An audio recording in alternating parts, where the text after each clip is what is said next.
बिस्मिल्लाहिर्रहमानिर्रहीम, अस्सलाम वालेकुम। अली सलमान जीटीवी के तमाम नाज़रीन को जी स्पोर्ट्स में खुश आमदीद कहता है। जब पीर से लेकर जुमेरात तक रोजाना रात 11:05 पर हम इस महफिल को सजाते हैं आपके लिए और बात करते हैं उस दिन खेले जाने वाले मैचेस या उस दिन से जुड़ी स्पोर्ट्स की खबरों के बारे में। और आपके इल्म में है कि ICC T20 वर्ल्ड कप जो है वो इंडिया में स्केजुअल है और बांग्लादेश क्रिकेट बोर्ड और भारतीय क्रिकेट बोर्ड के दरमियान ताल्लुकात जो है वो शदीद जो है वो सर्द महरी का शिकार है और दोनों ममालिक के बोर्ड्स के दरमियान तनाज़ा जो है अब वो शिद्दत इख्तियार करता जा रहा है। और ICC कि जिसको इस मामले को दुरुस्त तरीके से सुलझाना चाहिए, ICC अब इस मामले में उसका झुकाव जो है वो एक पलड़े में यानी भारत की तरफ हमेशा की तरह होता नजर आ रहा है। दूसरी तरफ बांग्लादेश भी घुटने टेकने के लिए तैयार नहीं है और बांग्लादेश ने यह अंदिया दे दिया है कि अगर हमारी बात नहीं मानी गई तो हो सकता है कि हम वर्ल्ड कप का बायकॉट कर दें। और अगर ऐसा हो गया तो इसका सरासर नुकसान भारत को होगा, क्योंकि भारत जो है वो ओलंपिक भी अपने कराने के लिए तैयारियां कर रहा है और कभी जो है पाकिस्तानी प्लेयर्स को IPL में नहीं बुलाया जाता, कभी पाकिस्तानी प्लेयर्स जो मुख्तलिफ खेलों से भी वाबस्ता है उनको वीजे नहीं दिए जाते और कभी दूसरे ममालिक के जो पाकिस्तानी नज़ात प्लेयर हैं उनको जो है वो वीज़ों के हवाले से मसाइल का सामना करना पड़ता है। और कभी जिस तरह मैं बार बार अपने शोज़ में कहता हूं कि अभी कभी कभी हमारे जो ब्लाइंड क्रिकेट टीम के कप्तान हैं उनको जो है वो ग्लास में पानी में जहर मिला के दे दिया जाता है। तो ये सारी हरकतें जो हैं वो सामने आ रही हैं। ऑस्ट्रेलियन वीमेन के जो क्रिकेटर्स हैं उनके साथ भी जो है हरासमेंट का केस आया, अभी एक शूटर के साथ हरासमेंट का केस आया और जो उनके कोच शूटिंग के उनको भी जो है वो अरेस्ट किया गया। तो बहुत सारी चीज़ें जो भारत के जो है आलमी सतह पर जो है उसका मामला जो है वो ख़राब करती नज़र आ रही हैं। और ये ताज़ा तरीन मामला अगर नहीं बैठा किसी ऊँट ये करवट तो भारत के लिए काफ़ी मुश्किलात का बाइस हो सकता है। साथ साथ रिजवान की कंट्रोवर्सी भी इस वक्त जारी है। कल हमने कामरा नकमल के साथ जो शो किया था उसमें कामरा नकमल ने जो जवाबात दिए थे रिजवान के हवाले से हम आप सबके इंतहाई मशकूर हैं कि ना सिर्फ पाकिस्तानी मीडिया ने बल्कि जो भारतीय मीडिया है उसने भी हमारे शो की स्टोरीज को कोट किया। कामरा नकमल की गुफ्तगू और मेरे सवालात को उन्होंने कोट किया यकीनी तौर पे, जिसके लिए हम अपने प्रोड्यूसर फैजान मुस्तफ़ा नकी और अपने मैनेजमेंट के इंतहाई शुक्रगुजार हैं कि उन्होंने हमें मौका फराम किया, ये प्लेटफॉर्म फराम किया कि जिसके ज़रिए हम खुलकर बात कर सकते हैं अपने मुअज़्ज़ज़ मेहमानों के साथ। इस वक्त हम चलेंगे अब प्रोग्राम के फॉर्मेट की जानिब कि जहाँ पर हमारा प्रोग्राम का फॉर्मेट है आज की टॉप स्टोरीज। पाक ऑस्ट्रेलिया T20 मैचेस का स्केजुअल सामने आ गया। सीरीज का आगाज 29 जनवरी से होगा। तमाम मैचेस कल्ज़ापी स्टेडियम लाहौर में खेले जाएंगे। PCB ने मुल्तान सुल्तान्स की ऑक्शन के लिए इश्तिहार जारी कर दिया। ख्वाहिशमंद सरमायाकार 30 जनवरी तक दस्तावेजात जमा करवा सकते हैं। जब आपको पता चले कि आपकी एक्स दोबारा शादी कर रही है, अली तरीन का मुल्तान सुल्तान्स की नीलामी पर दिलचस्प रद्द-ए-अमल। लाहौर को 3 ट्रॉफियां जितवा दी हैं। पाकिस्तान को ट्रॉफी जितवाने की कोशिश करूंगा, शाहीन शाह अफरीदी। इस मरतबा हम आपको मायूस नहीं करेंगे। भारत के खिलाफ 2017 की परफॉर्मेंस दोहराने का वक्त आ गया है, फखर जमान। मुआहदा पूरा ना करने की बातें झूठी हैं, कप्तान की बात माना मेरा फर्ज है। हमारा मजहब भी इस बात की तकलीन करता है कि अपने अमीर की इताअत करें, मोहम्मद रिजवान। बातचीत का रास्ता अभी भी खुला है, हम अपने मौक़िफ़ से 1 इंच भी पीछे नहीं हटेंगे। हम भारत नहीं जा रहे। बांग्लादेश बोर्ड के नायब सदर की ICC को बड़ी warning. Under 19 cricket world cup का कल से आगाज होगा। कौमी टीम अपना पहला मैच इंग्लैंड के साथ 16 जनवरी को खेलेगी। Asian champion Pakistan under 19 world cup में अच्छी कारकर्दगी दिखाने के लिए पुरअज़्म। और दौरे जनूबी अफ्रीका के लिए पाकिस्तान विमेंस स्क्वाड का ऐलान। फातिमा सना दोनों फॉर्मेट्स में कौमी टीम की क़यादत करेंगी। तायरा जबीन और हमना बिलाल को पहली बार कौमी स्क्वाड में शामिल किया गया। नाज़रीन, ये थी आज की टॉप स्टोरीज और टॉप स्टोरीज में आपने देखा कि कल से अंडर 19 वर्ल्ड कप का आगाज़ हो रहा है। पाकिस्तान क्रिकेट से जुड़े और इंटरनेशनल क्रिकेट से जुड़े तमाम तर मामला पे गुफ्तगू करने के लिए आज मेरे साथ एक ऐसे ज़बरदस्त स्पोर्ट्स जर्नलिस्ट मौजूद हैं कि जो कलम से भी जो है वो ज़बरदस्त अपने ख्यालात का इजहार करते हैं। गुफ्तगू उनकी बड़ी बेबाक होती है और साथ साथ ये पाकिस्तान के शायद वाहिद स्पोर्ट्स जर्नलिस्ट होंगे जो PCB के क्वालिफाइड कोच भी हैं और इन्होंने पाकिस्तान को शाहीन शाह अफरीदी जैसा ज़बरदस्त फास्ट बॉलर भी दिया कि शाहीन शाह अफरीदी को इब्तिदाई उम्र में रियाज अफरीदी ने इनसे मिलवाया और उसके बाद इन्होंने जो है वो इस हीरे को तलाशने में बड़ा इंपॉर्टेंट रोल प्ले किया। और भी बहुत सारे प्लेयर हैं कि जिन्होंने अपने एबटाबाद रीजन से अपनी कोचिंग में और KP से जो है अपनी कोचिंग के जरिए पाकिस्तान क्रिकेट को दिए। हमारे साथ मौजूद है इंतहाई कोनाबख्श, इंतहाई Jayyad sports journalist Ayaz Akbar Yousafzai साहब। शो में खुश आमदीद कहते हैं। अस्सलाम वालेकुम अयाज, कैसे हैं आप? जी, वालेकुम अली भाई, कैसे हैं आप? ठीक-ठाक सब? मैं अस्सलाम वालेकुम। मैं बिल्कुल ठीक ठाक हूँ और आपकी जो शख्सियत है बड़ी हमजैत शख्सियत है, क्योंकि अमूमन हमारे साथ स्पोर्ट्स जर्नलिस्ट होते हैं, लेकिन आप शायद पाकिस्तान के वाहिद स्पोर्ट्स जर्नलिस्ट होंगे जो पीसीबी के क्वालिफाइड कोच भी हैं, रीजन को भी आपने कोच किया, बड़े जबरदस्त प्लेयर्स भी आपने अपनी कोचिंग के जरिए जो है पाकिस्तान क्रिकेट को दिए। कल से अंडर-19 वर्ल्ड कप का आगाज हो रहा है और क्या उम्मीदें की जा सकती हैं उस टीम के साथ कि जिसने एशिया कप जीता और बड़ी जबरदस्त परफॉर्मेंस देते नजर आ रहे हैं, क्या कहेंगे? अली भाई, काफ़ी अर्सा हो गया। अगर आप देखें जैसे कि सरफराज या उसके बाद उससे पहले अगर आप चले जाएँ तो काफ़ी अच्छी टीमें हमारी बनती रही। अंडर-19 की बहुत अरसे बाद, मैं कहूँगा कुछ दहाई के बाद मैंने कोई अच्छी टीम देखी जिसमें दम खम नजर आया हमें। ये नहीं कि एशिया कप में लड़के बड़े मैच्योर लग रहे हैं इसके अंदर और बड़े रिस्पॉन्सिबल भी लग रहे हैं, अपना अपना रोल समझते हैं। जिस तरीके से एशिया कप के अंदर इंडिया को हमने हराया, इसके साथ साथ बाकी भी तरीके से लड़के खेले थे, जिस तरह परफॉर्मेंस के अंदर तसलसल नजर आया। तो मुझे लगता है कि बाकी हार जीत तो आपको पता ही है, गेम है, बट अच्छा आपको जो है वो एक मुकाबला नजर आएगा और टीम के अंदर काफी ज्यादा एक कॉम्बिनेशन है। बड़े अच्छे हमारे बैट्समैन, बड़े अच्छे हैं, हमारे पास फास्ट बड़ी अच्छी है, बहुत तगड़े, बहुत फास्ट बॉलर, साथ साथ स्पिनर भी हमने बड़े अच्छे देखे हैं। तो और मैंने जो कई दफा देखी है कि लड़कों के अंदर एक थर्स्ट नजर आया है, प्यास भूख नजर आई है कुछ करने की और बड़ी एग्रेशन नजर आई है। ये चीजें काफी पाकिस्तान क्रिकेट के अंदर जो है ना लैक कर रही थी।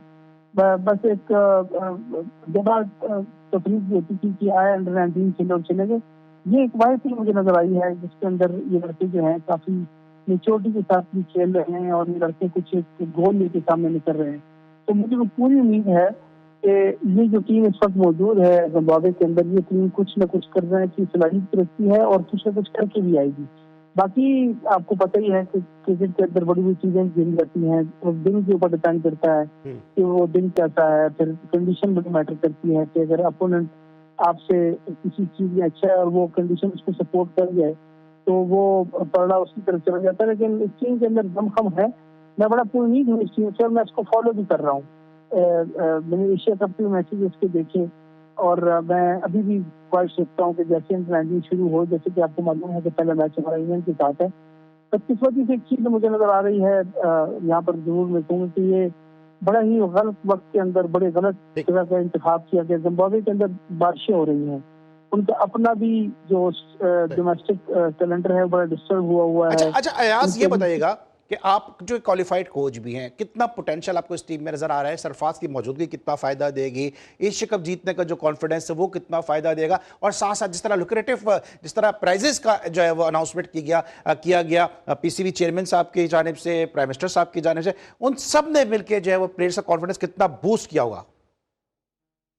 देखिए, सबसे पहले तो अली भाई जो सरफराज की प्रेजेंस है, नो डाउट, जैसे ना अगर आप थोड़ा पीछे चले जाए, राहुल ड्राइवर ने इंडियन टीम को खिलाया, वो एक अच्छा रिजल्ट प्रोड्यूस किया, नो डाउट एक बड़ा अच्छा मेंटोर, एक अच्छा सीनियर प्लेयर, एक अच्छा मेच्योर वो प्लेयर जिसकी सक्सेस स्टोरी मौजूद हो चैंपियन ट्रॉफी की शक्ल में और जिससे आपकी T20 टीम को बहुत अरसे तक नंबर 1 पोजीशन पे रखा। तो बड़ा मैटर करता है कि वो अपने एक्सपीरियंस इन बच्चों के अंदर जो कि कुछ सीखने की सलाहियत रखते हैं। आपको पता है कि पाकिस्तान टीम के अंदर प्लेयर के अंदर वो क्या सीखेगा, उसके अंदर आप उसमें एक चीज डिसिप्लिन ला सकते हैं और उसके अंदर आप उसकी मेंटल हेल्थ पे काम कर सकते हैं, मेंटल टफनेस पे काम कर सकते हैं। लेकिन ये जो एज है ना, ये अपने टेक्निकल स्किल्स, मेंटल टफनेस, साथ साथ एजिलिटी, मतलब एक पूरा कॉम्बो है। तो ये वो लड़के हैं जो कि यहाँ से बन के जा सकते हैं। तो मैं तो बड़ा, मैंने बताया ना कि मैं बड़ा इम्प्रेस हूँ इस टीम से। टीम के अंदर काफी ज्यादा अच्छी हमारे पास पोटेंशियल मौजूद है। हमारे पास बैटिंग के अंदर बड़ा एक बहुत बड़ा नाम आपके सामने नजर आया है जो कि परफॉर्म भी किया, हर दूसरे मैच में शो भी कर रहा है। इस तरीके से बॉलर हमें बड़े अच्छे तगड़े नजर आए, बड़े मेच्योर नजर आए। तो मैं तो बड़ा उम्मीद हूँ कि ये टीम कुछ न कुछ करके जरूर आएगी। और जहाँ तक प्रैक्टिस की भी आपने बात की, तो आपको पता है कि थोड़ी वो शाबाशी से भी लोगों के हौसले बुलंद होते हैं। ये बच्चा जो शायद घर पे जमा जेब खर्च लेके घर से निकला होगा, अगर आज 1.5 करोड़ रुपए का मालिक हो गया तो ये बहुत बड़ा एक आपके बैक ऑफ द माइंड जो है बहुत बड़ा आपकी परफॉर्मेंस के ऊपर भी असरअंदाज होती है चीजें। उसके अंदर जो मेजोरिटी प्लेयर हैं जी भाई सारे बड़े हम्बल बैकग्राउंड से हैं। बड़ी मुश्किल से आपको पता है कि अपने गियर लेते हैं। कोई प्लेयर अगर कोई बूट दे दे, कोई बैट दे दे, स्पॉन्सर मिल जाए तो बड़े खुश होते हैं। तो मैं तो क्योंकि इस प्रोसेस से गुजर के आया हूँ, मैंने पाटा से, अफ्ताबाद से इन लड़कों को पिक किया है जिनके पास अपने शूज भी नहीं होते थे, तो फिर खुद कर लिया। या जो जितने भी स्पोर्ट्स की गियर बनाते हैं, स्पोर्ट्स से जुल्फिकार भट्ट साहब है, मैं नाम लूंगा तो यहाँ मतलब पे। शॉर्टकट साइज है कि बड़ी उम्मीद की जा सकती है, क्योंकि आज अकबर यूसुफ से ही साहब ने कहा कि पोटेंशियल बहुत है और सरफराज की और दीगर जो कोचेज उनकी मौजूदगी से टीम से जो है बड़ी उम्मीदें की जा सकती है कि पाकिस्तान अंडर-19 को जो है वो जीतने में कामयाब हो सके, क्योंकि सरफराज की यकीनी तौर पर जो मौजूदगी है वो काफ़ी वैल्यूएबल साबित हो रही है। ब्रेक लेके वापस आएंगे, कुछ बात करेंगे दीगर मुद्दों के हवाले से। मिलते हैं छोटे से ब्रेक के बाद।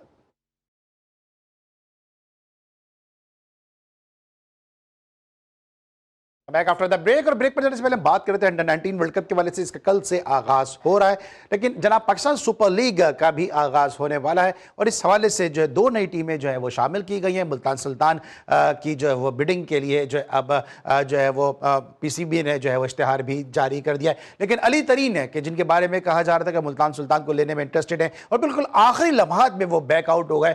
उन्होंने अब सोशल मीडिया पर मुल्तान सुल्तान के इस जारी किए गए इश्तिहार के हवाले से एक बड़ा दिलचस्प उन्होंने एक जो है वो ट्वीट भी किया है। समाजी राब्ते की जो साइट है एक्स, उस पे यानी ट्विटर पे उन्होंने कहा when you find out your x is getting remarried.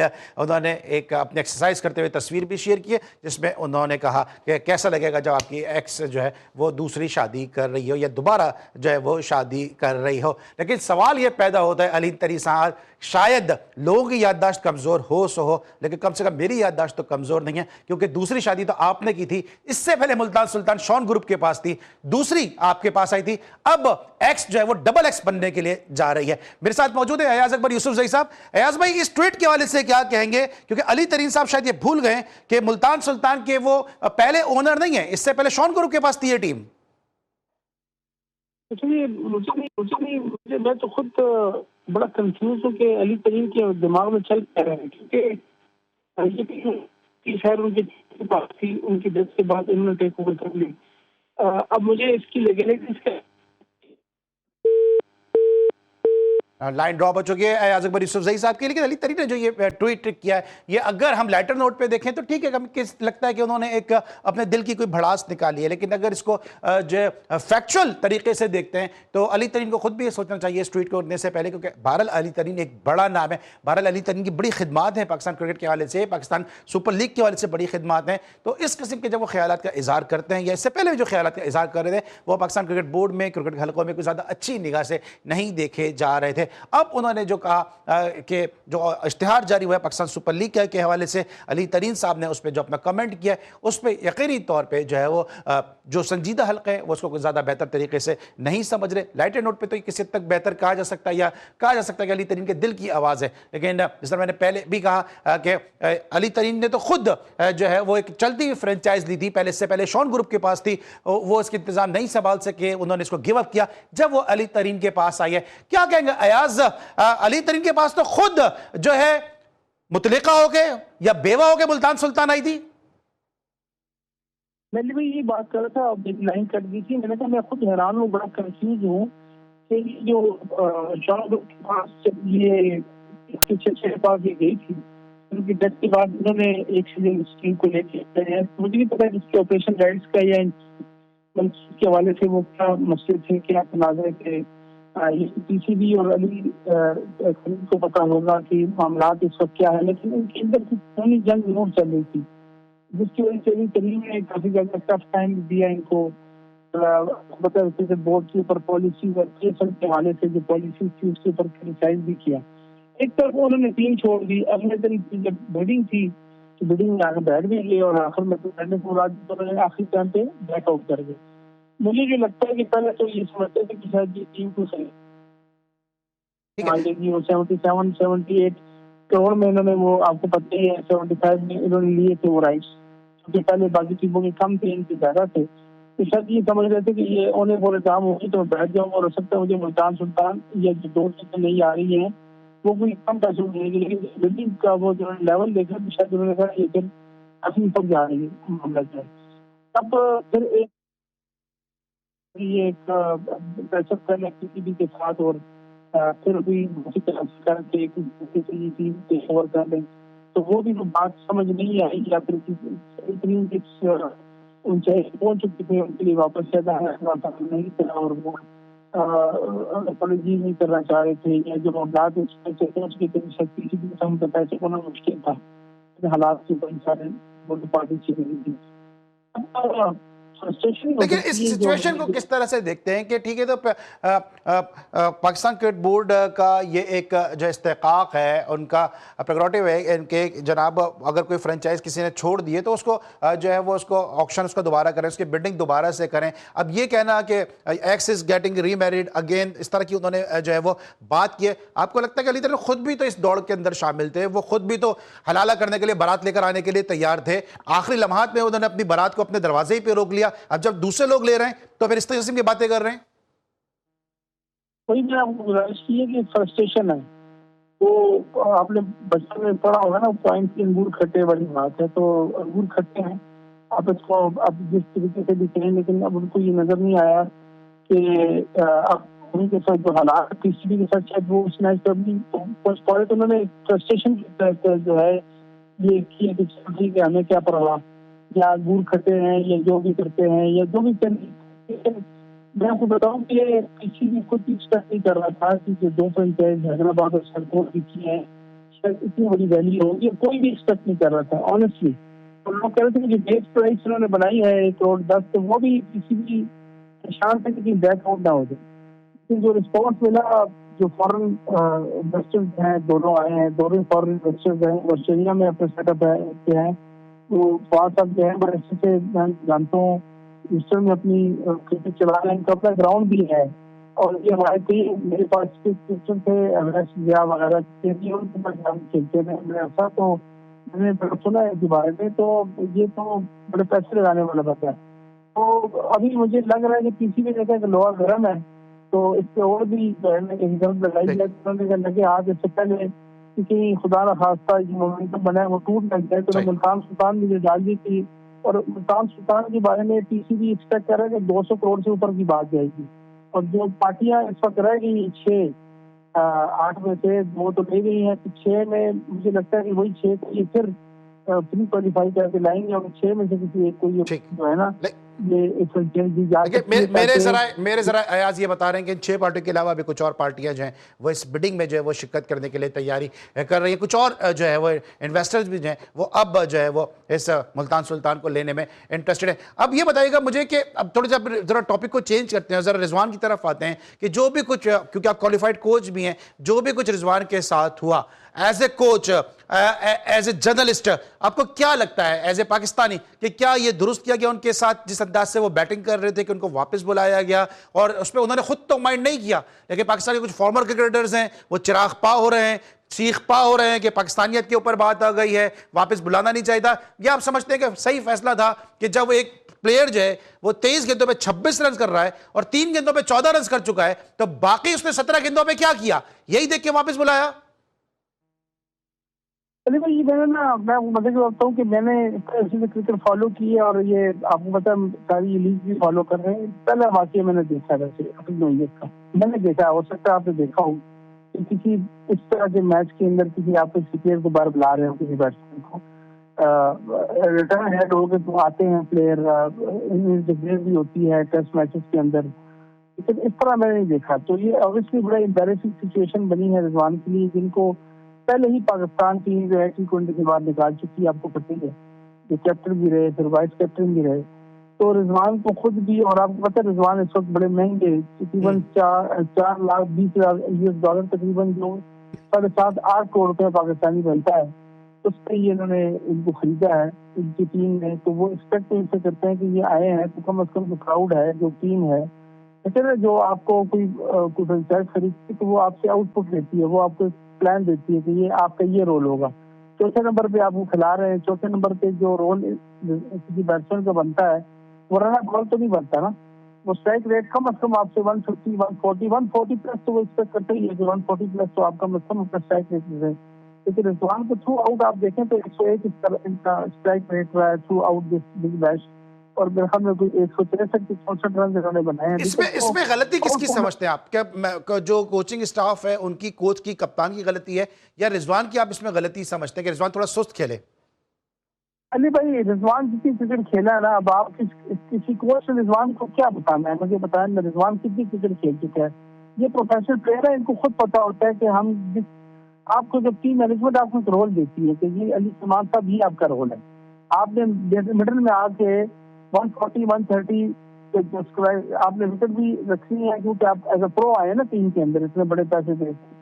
तो आपका टीम का अंदर रोल ये है कि आपने 130 40 पे आपने अपना स्ट्राइक रेट भी रखना है और विकेट भी साथ लेके चलनी है और ये ओवर्स को भी आगे लेके इस तक फिनिश करना है।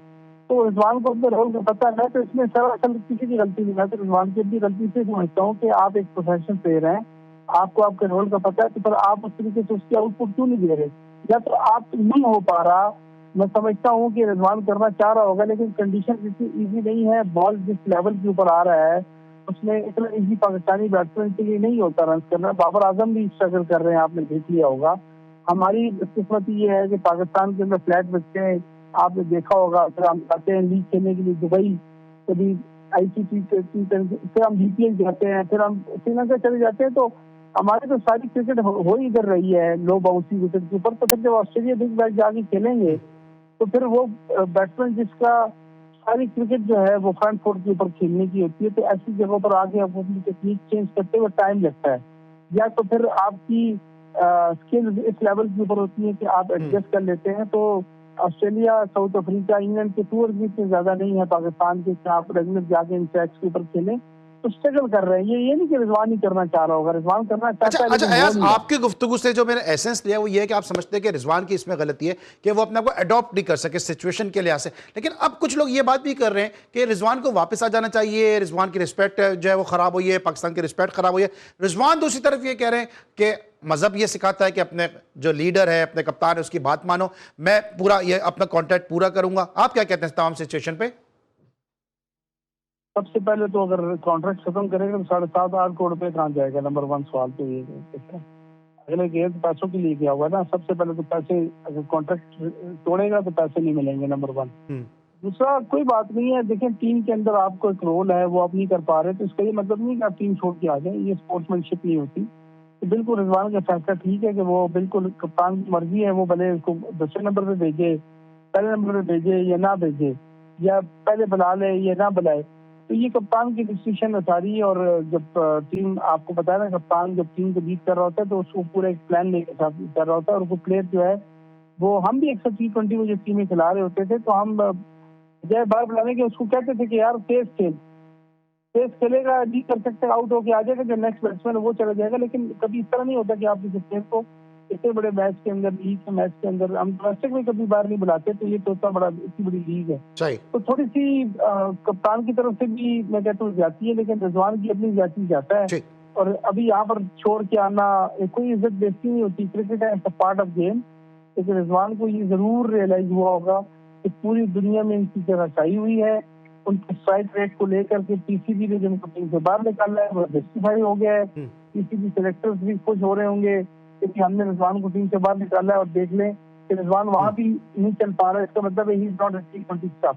बिल्कुल सही। तो यहाँ पर वो कहते हैं ना पंजाबी में, कुछ शहर के लोग कुछ सालों में थी, तो कुछ तो वैसे भी इनके खिलाफ हो गए थे सेलेक्टर, और कुछ जनाब ने, मसूद ने खुद भी साबित कर दिया है कि भाई मैं नहीं कुछ कर पा रहा। तो चीजें तो जस्टिफाइड है इनकी तरफ से।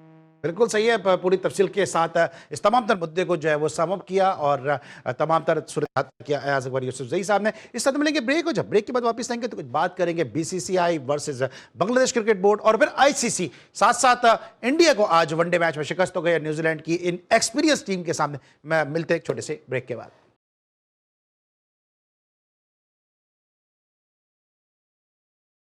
Welcome back after the break. और ब्रेक पर जाने से पहले हम रिजवान के इशू पे बात कर रहे थे अयाज अकबर यूसुफजई साहब से। अब बात करेंगे कुछ भारतीय क्रिकेट बोर्ड और बांग्लादेश क्रिकेट बोर्ड के दरमियान जो एक रिफ्ट सामने आ रही है कि बांग्लादेश क्रिकेट बोर्ड घुटने टेकने को तैयार नहीं, और दूसरी तरफ भारत अपना तमाम तर दबाव जो है वो इस्तेमाल कर रहा है। अयाज अकबर यूसुफजई साहब, किस तरह देख रहे हैं आप इस तमाम तर सिचुएशन को, और इसका सोल्यूशन क्या निकलता आपको नजर आ रहा है? देखिए जी, इस वक्त जो ICC है वो तो लोग कहते हैं ना इंटरनेशनल क्रिकेट काउंसिल, ये इंडियन क्रिकेट काउंसिल है, आईसीसी तो इंटरनेशनल क्रिकेट काउंसिल नहीं है। सारी डोमिनेट किया हुआ इन्होंने, और तमाम चीज़ें जो है उन्होंने अपने कंट्रोल में की हुई हैं। उनका दिल चाहता है जिसको वीज़े दे दें, जिसको टीम से अपने मुल्क से निकाल दें। मतलब आप देखें आईसीसी कितनी इवेंट पे दर पे इंडिया में हो रहे हैं, तो कोई किसी में जरूरत है ये सवाल उठाने की भी इंडिया में ऐसा क्या है? हर 10 साल में आप देखें तो 7 इवेंट तो ये करवा रहे हैं, वो वुमेन वर्ल्ड कप हो, वो दूसरा वर्ल्ड कप हो, वो कोई और एक्टिविटी हो रही हो, तो क्या बाकी मुल्क जो है वो क्रिकेट छोड़ दें? तो मैं तो हैरान हूँ, कठपुतली बने हुए हैं बशमूल पीसीबी सारे लोग आईसीसी के लिए। कोई किसी को आगे बात करने को तैयार नहीं है, कोई अपना हक लेने को तैयार नहीं है। अब आप देख लें, जब उनकी मर्जी होती है तो वो खेल लेते हैं, नहीं मर्जी होती तो नहीं खेलते। तो वो पूरा कंट्रोल है भाई। बेचारे बांग्लादेश क्रिकेट बोर्ड को या तो मेरे ख्याल में सरेंडर होना पड़ेगा, या फिर वो वर्ल्ड कप से बाहर हो जाएंगे। इंडिया अपने मौक़िफ़ पे कायम, इंडियन के मैचेस कभी भी इससे कितना फिर नुकसान हो सकता है कि वर्ल्ड कप कितना ज़्यादा सबूताज हो सकता है कि अगर जिस तरह भी आप भी बात कर रहे हैं कि बांग्लादेश क्रिकेट बोर्ड को या तो सरेंडर करना पड़ेगा, सरेंडर करते तो नज़र आ नहीं रहे, क्योंकि जितना उन्होंने स्टांस ले लिया, जितना सख्त उन्होंने मौक़िफ़ अपनाया, जितना सख्त उन्होंने रद्द अमल दिया, लगता नहीं कि वो सरेंडर करेंगे। लेकिन हाँ, अगर उन्होंने जो है वो बाइकआउट कर दिया, जब वर्ल्ड कप आपको लगता है काफ़ी जो है वो डिस्टर्ब हो जाएगा?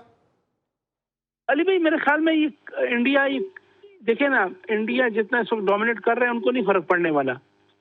वो रीस्केड्यूल कर लेंगे इसको, बांग्लादेश को निकाल देंगे और वो इसके बगैर भी ये वर्ल्ड कप कराएंगे। मैं आपको बता रहा हूँ, क्योंकि इंडिया इस वक्त ना अब एक किस्म का बेताज बादशाह बना हुआ है आईसीसी का। लेकिन अगर इंडिया अगर बांग्लादेश को निकाल देते हैं, फिर आप नहीं समझते कि पाकिस्तान क्रिकेट बोर्ड का भी ये फर्ज है कि पाकिस्तान क्रिकेट बोर्ड भी बांग्लादेश क्रिकेट बोर्ड का साथ दे, या आपको लगता है कि तना छोड़ देगा पाकिस्तान क्रिकेट बोर्ड बीसीबी को? देखिए, मुझे इस वक्त नहीं अंदाजा कि इस वक्त पीसीबी और बांग्लादेश के दरमियान क्रिकेट रवाबत कितने क्लोज हैं, लेकिन मुझे नहीं लगता कि पीसीबी जो है बांग्लादेश के लिए इतना बड़ा चांस लेगा कि वो अपने जो है ना वो वर्ल्ड कप से अपने आप को दस्तबरदार कर लेगा। और मुझे लगता है कि अगर बांग्लादेश ने सरेंडर ना किया तो फिर वो मैचेस तो शिफ्ट नहीं होंगे। ये आप अपने पास अभी भी नोट कर लें, ये नहीं करेगा कभी भी। या तो वो सरेंडर करेंगे कि कुछ करके जी कि ठीक है जी माजरत कर लेते हैं, फेस सेविंग इनको मिल जाए तो ठीक है, अदरवाइज फिर ये वर्ल्ड कप बांग्लादेश के बगैर ही इंडिया करवाएगा, आईसीसी करवाएगा। और ये एक अपनी नौयत का पहले होगा कि टीम जो है नहीं खेल रही, अगर बांग्लादेश उनके पास वापस आने का कोई रास्ता ना हुआ। लेकिन मुझे लगता है ये पैचअप हो जाएगा इनका, वो कोई माफी तलाफी करके कोई आगे इनको गारंटियां दे के तो इनको आराम कर लेगा बांग्लादेश। अच्छा यार, क्योंकि आप क्वालिफाइड कोच भी हैं, आपको लगता है कि तमाम तर जो ऑफ द फील्ड मामलात हैं बीसीसीआई के, वो पूरी दुनिया में जगहसाई का बाइस बन रहे हैं? ये अब जो चीज़ें हैं ये रिफ्लेक्ट कर रही है भारतीय टीम की परफॉर्मेंस पे भी, उनकी कारकर्दगी पे भी। आज भी उनको न्यूजीलैंड की इनएक्सपीरियंस टीम ने, जिसका 8 खिलाड़ी जो हैं वो शायद पहली मरतबा भारत आए होंगे, उन्होंने इंडिया की मजबूत टीम को शिकस्त दे दी। आप अली भाई आप देख लें, डिक्लाइन शुरू हो चुका है। आप जो इमर्जिंग कप था वो भी आपने देख लिया, इंडिया की टीम के साथ क्या हुआ, जो कि हम जीत गए अल्हम्दुलिल्लाह।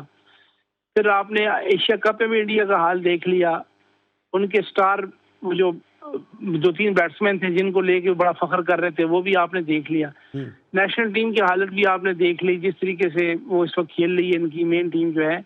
और अभी भी देखें ना, इसके अंदर 3-4 रोहित शर्मा भी खेल रहे हैं, मतलब 2-3 प्लेयर अभी इनके ऐसे हैं जो कि आखिरी झटकों में है। वो जब निकल जाएंगे तो इनकी टीम तो एक्सपोज हो जाएगी। तो ये मकाफात अमल है, जब आप किसी के लिए गड़क होते हैं ना अली भाई, तो उसमें खुद भी करते हैं। ये हमारे ठीक है, इंडिया के साथ मकाफात अमल हो रहा है, लेकिन यहाँ पे और भी इनजस्टिस हो रहा है। अब पाकिस्तान क्रिकेट बोर्ड की थोड़ी बात कर लेते हैं कि ठीक है, मैं कहता हूँ कि अगर कोई पोटेंशियल जिसमें है आप उसको मौके दें, लेकिन ये कहाँ का इंसाफ है कि एक मैच रेफरी जिसने 20 से 30 मैचों को सुपरवाइज किया है उसका नाम आप आईसीसी में भेज रहे हैं। दूसरी तरफ यहाँ पे ऐसे पुराने मैच रेफरीज हैं, मैं अगर नाम लूंगा इफ्तिखार अहमद है जिस तरह कराची के, जिस तरह अगर हम बात कर लेते हैं तो इकबाल शेख हैं जो हैदराबाद के हैं, या और भी मैच रेफरी हैं, बिलाल खिलजी हैं जो भावलपुर मुल्तान के हैं, रीजन से ताल्लुक रखते हैं, और भी मैच रेफरी हैं, बड़े अच्छे मैच रेफरी जो ग्रेड 2 में भी हैं, जिसमें अमीरुद्दीन अंसारी भी हैं। तो इन मैच रेफरीज की तरफ निगाह डाल नहीं रहे।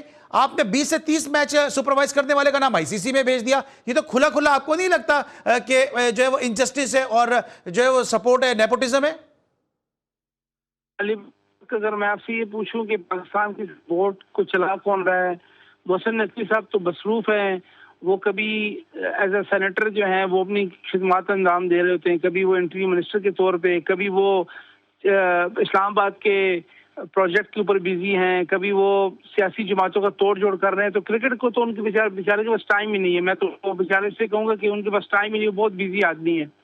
तो रहस्य है कि पाकिस्तान क्रिकेट बोर्ड को कौन चला रहा है। तो जो सी वो भी ब्यूरोक्रेट है, जो डायरेक्टर क्रिकेट ऑपरेशन है न्याजी साहब, वो भी एक ब्यूरोक्रेट है डोमेस्टिक लेवल के ऊपर। तो अगर आपने ब्यूरोक्रेटों के दरमियान में हाथ में ये क्रिकेट दी है तो फिर आप अल्लाह ही हाफिज़ है। इसका जो डोमेस्टिक का हाल हो रहा है वो भी आपने देख लिया, अंपायरों की जो अपग्रेडेशन है वो भी मैंने देख ली, मैच रेफरियों की जो अपग्रेडेशन है वो भी मैंने देख ली, जिसको जिस तरीके से भेज रहे हैं। तो इनको पता तो है नहीं, इनको तब पता होता है ना, प्रोसेस से आए होते, क्रिकेट का पता होता।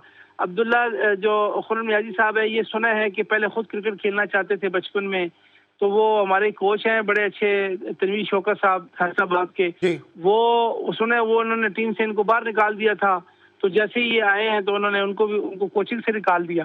तो यही चल रहा है पीसीबी के अंदर कि जी मतलब अगर वो अब्दुल्ला खुर्रम नियाज़ी साहब अपनी ख्वाहिश पूरी नहीं कर सके तो वो यहाँ आके अपनी ख्वाहिश पूरी कर रहे हैं। ठीक है, लेकिन जो उनके हाथ में इनजस्टिस तो है ये, क्योंकि मुझे इन साहब से कोई जाती पुरखाश नहीं है, लेकिन बहरहाल जो पहले से मैच रेफरी है, जो पहले से जो एक्सपीरियंस मैच है, पहले उनका हक बनता है कि उनको आईसीसी में मौके दिए जाए, रादर देन इसके कि आप एक जूनियर मैच रेफरी का नाम जो है, अब सीनियर्स को हटा के उसका नाम जो है वो आगे दें। यही बहुत सारे शोबों में पीसीबी में हमें होता हुआ नजर भी आ रहा है। कभी सभी अजहर को हटा देते हैं, कभी तैमूर आजम जैसे कोच को हटा देते हैं, कभी जो कराची से कोचेस को चेंज कर देते हैं, महमूद हामिद को कोचिंग से हटा देते हैं। पता नहीं क्या इस वक्त पीसीबी के अंदर चल रहा है। काश है कि अरबाब इख्तियार और मोहसिन नकवी साहब इस तरफ भी थोड़ी तवज्जो दें। Thank you so much Ayaz Akbar Yousafzai साहब हमारे साथ मौजूद थे। कल इंशाल्लाह फिर मुलाकात होगी। अली सलमान को इजाजत दीजिए, अपना बहुत ख्याल रखिए। अल्लाह हाफिज़।